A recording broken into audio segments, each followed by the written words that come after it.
So love the guys at Midas Touch, of course. Adam Mockler is going to be joining us on the show tomorrow. I love Adam. He's great. And of course, one of my favorites on social media joining us on the program right now. Always a pleasure to have the man himself, Ron Filipkowski, joining us, who is a very busy man. I don't think he ever takes a day off. Ron, it's good to see you. How are you? Good. Yeah, you're bringing Mockler in, huh? Our Adam's secret great. weapon. Adam's great. I started having Adam on the show like over a year ago, and he's an extremely intelligent young man and fearless. So he's very good. Yeah, very good at what he does. One of my favorites was his interview with Mike Lindell. I'm sure you saw that like a year ago. So just unbelievable stuff. All right. Yeah. So it's been a very busy weekend for everyone who covers the news, including yourself. I wanted to talk to you a little bit about this big, beautiful bill, Murkowski, with the deciding vote there. Did that shock you at all, or did you think it would be that close and it would just narrowly go through? No, that didn't shock me. But, I mean, of course, that's a procedural vote just to allow it to go to the floor. Right. It'll be interesting to see what she actually does because, you know, she supposedly was holding out to get all these carve-outs for Alaska, specific to Alaska. In other words, a lot of the most odious parts of the bill would not apply to Alaska, which is insane that John Thune would agree to that to win her over her vote.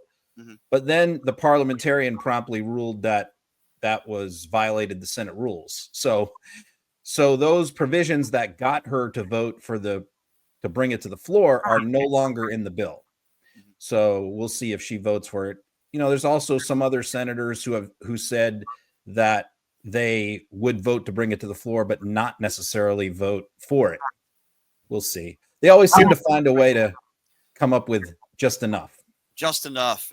Exactly. I have a feeling that's what's going to happen here. What do you make of so many of these MAGA Republicans like the Ron Johnsons of the world and others just blatantly lying about this bill, lying about, you know, it's not going to take away from, Medicaid and health benefits and, just easily proven lies. And I'm going to go through them a little bit later. What do you make of the fact that you have these MAGA Republicans that are easily proven wrong, and yet these Fox News hosts obviously don't question them on it? But what do you make of that? Just blatant lines from Ron Johnson and others. Look, the main thing they want are the tax cuts. That's the bottom line. So all this other stuff is window dressing because they can't get the tax cuts through without significant spending cuts. Otherwise, that's going to tank the bond market and other things as well. It's going to just explode the deficit. It's going to hurt interest rates, all kinds of stuff. So they have to use all these accounting gimmicks, all these weird, crazy accounting gimmicks. Like, for one thing, the Medicaid cuts, they don't even start until after the midterms. Right. So none of those will actually hurt anybody before the next election. So they push them back and they hid them. Most of the other major spending cuts in this bill do not take effect for 7 or 8 years out. When there's so in other words, to hide the fact that this is going to dramatically explode the deficit, they are promising all kinds of spending cuts 6, 7, 8 years from now, when there's going to be a completely new Congress that could repeal all of this. But they want to make the tax cuts permanent. So this is all just like a big shell game scam to get the tax cuts through without making any real hard decisions on spending cuts, because they also are dramatically increasing the defense budget from $850 billion to $1 trillion. And they're also got another $450 billion for ICE and deportations. So they want that stuff. They don't want to enact major spending cuts to pay the price for it at the polls, and they want their huge tax cuts. And correct me if I'm wrong, but there's nothing that says they're not going to be taking taxes on tips or overtime, no taxes on Social Security. I didn't see any of that stuff in the bill. Did you? Well, Social Security is not. The tips thing is in there, but it's like a graduated thing. It's a pretty complicated formula. People think like, oh, all my tip income is not going to be taxed. That's not the case. It's capped.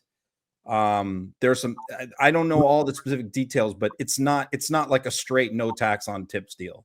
Gotcha. But that is in there, and it's phased out eventually. But the no tax on Social Security is definitely not in there. even though Trump went on Fox on Sunday morning and said it is not. It's just a blatant lie. Of course it is. What would you make, though? I'm curious of Fetterman, who is doing an interview and said that he was so upset that he was there late. They're keeping us there late, and he can't take a vacation on the beach. I think to myself, what have you turned yourself into? I mean, Fetterman, I think, is off his rocks. But what do you make of that comment that he made? I mean, he's just he either is incapable of reading the room right now, or he just doesn't give a shit. I mean, it's one of the two. It's probably a combination of both.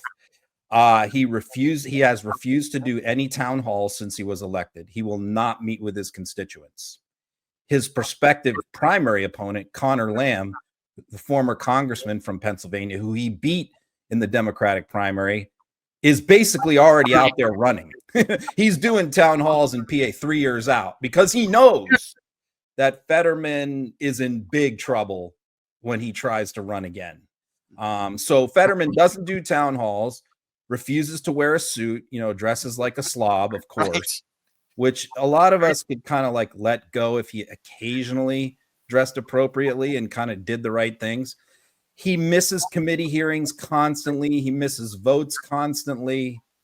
And now you have the most consequential piece of legislation that may come up during his entire term in the Senate this week. And he's complaining that he missing a beach outing with his kids. It's like they already only work like an average of 2 days a week when you add in all their off time, and they get multiple weeks off constantly.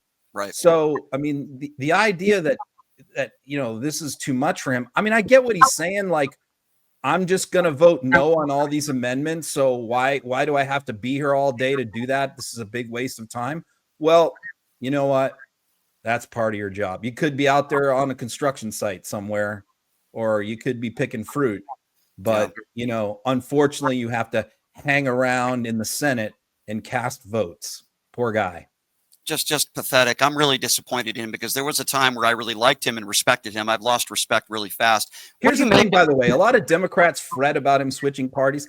He cannot switch parties. I mean, no, he cannot. He is just his statements on abortion alone. Right. He would get destroyed in the Republican Party. So why do you think, though, Ron, he's been cozying up to so many MAGA Republicans recently? Why do you think he's doing this? It's almost like he's at the point where he just likes saying F you to Democrats at this. He literally goes out of his way to comment on things that he doesn't have to comment on, like the New York City mayor's race and other things, just to kind of get, I think, liberals upset. It's almost like a game for him right now, where it's a sport, where he's taken some criticism for some of the things that he said and meeting with Trump, at Mar-a-Lago. And so he's just decided to be this like cranky curmudgeon he's in Kristen Sinema territory, because if Sinema could have switched parties and won the Republican primary, she would have done it. Yeah. But she knew that she would get smoked in a Republican primary.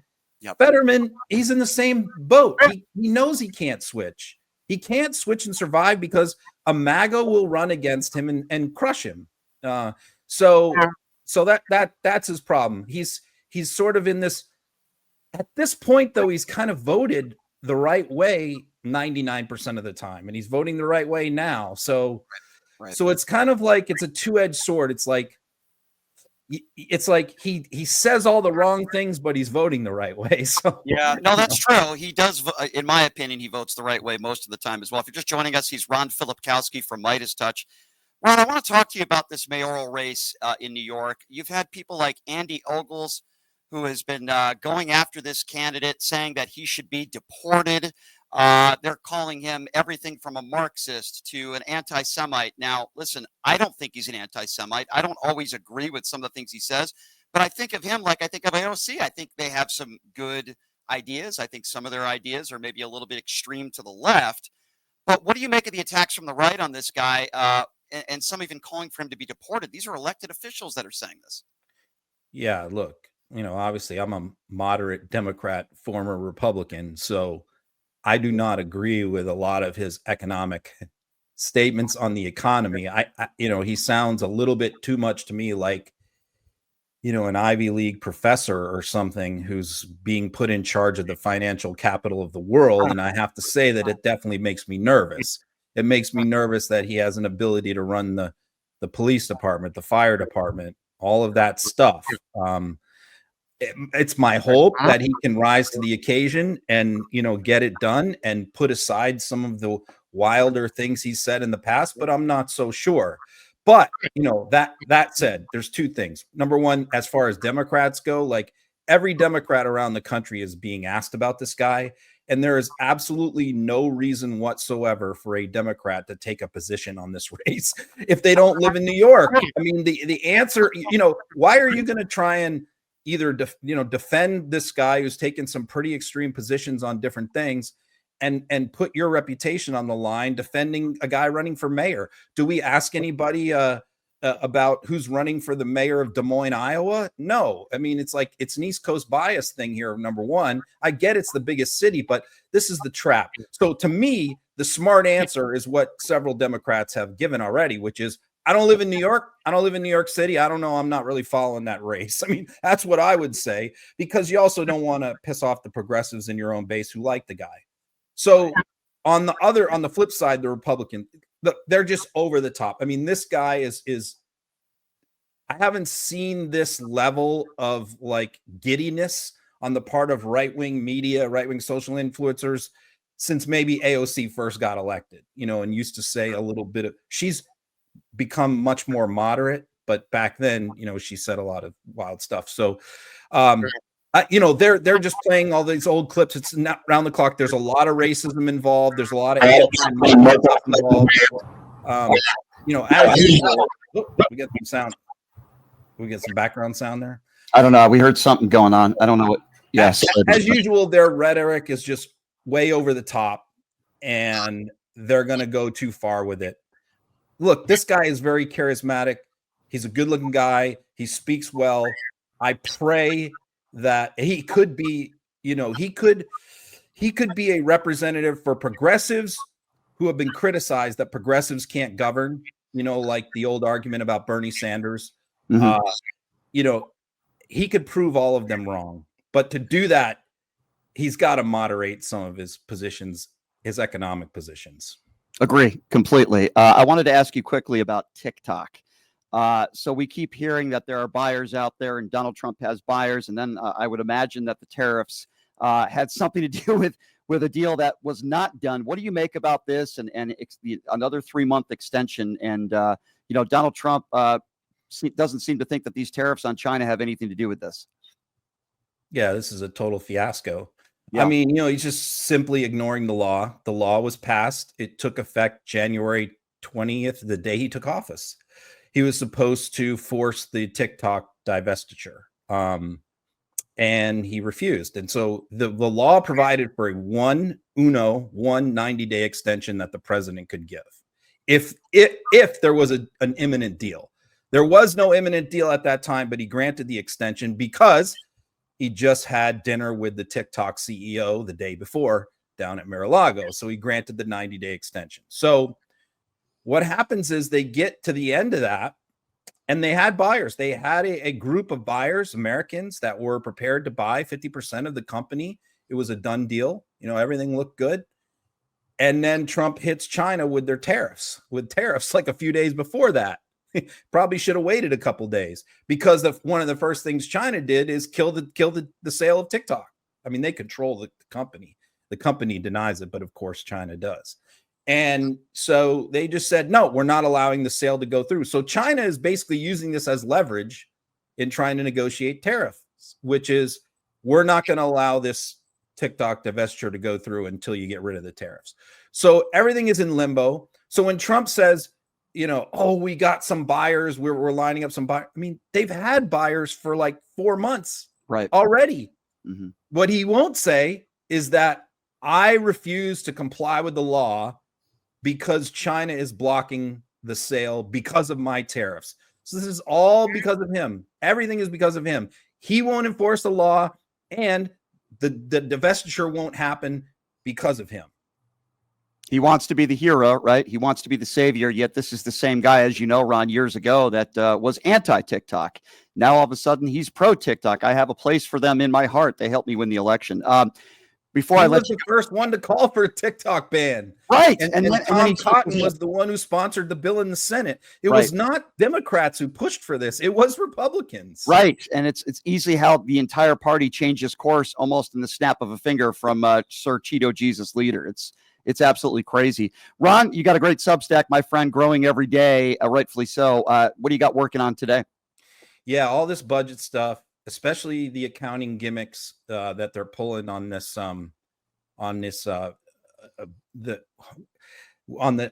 filibuster rule. See, because what they're saying is like the Trump tax cuts were enacted for 8 years and they expire. So under the Byrd rule in the Senate, any new tax cut, which these new ones will be a new tax cut, you have to offset it with spending cuts. They're not offsetting it with spending cuts. So what they did is they just ignored it. So that essentially allows them to bypass the Byrd rule and bring and enact these tax cuts without an equal number of spending cuts offsetting it. So they're just basically ignoring the filibuster, pretending it doesn't exist. And you have a lot of Democrats now who are saying, oh, really? So these are the new rules now. This has never been done before. These are the new rules now. If we pass something for 1 year and then the next year we just extend it, then the filibuster doesn't apply. Well, we can do that for healthcare. We can do that for immigration. We can do that with a whole bunch of things that we want to do.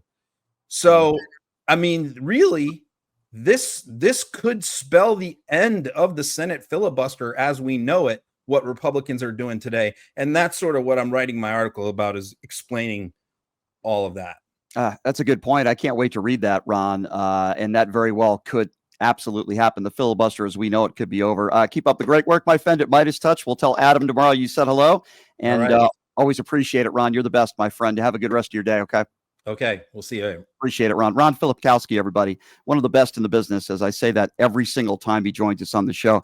He is right on the money with anything and everything in politics that has happened over the last 24 hours. The man knows his stuff, and he's got a great Substack, and we love the people over there at Midas Touch. And as I mentioned, I've had him on before. I've been having Adam Mockler on the show for years. It's been a little while since he joined us. Adam's a busy guy now at Midas Touch, so Adam Mockler is going to be joining us on the show tomorrow. So certainly looking forward to that.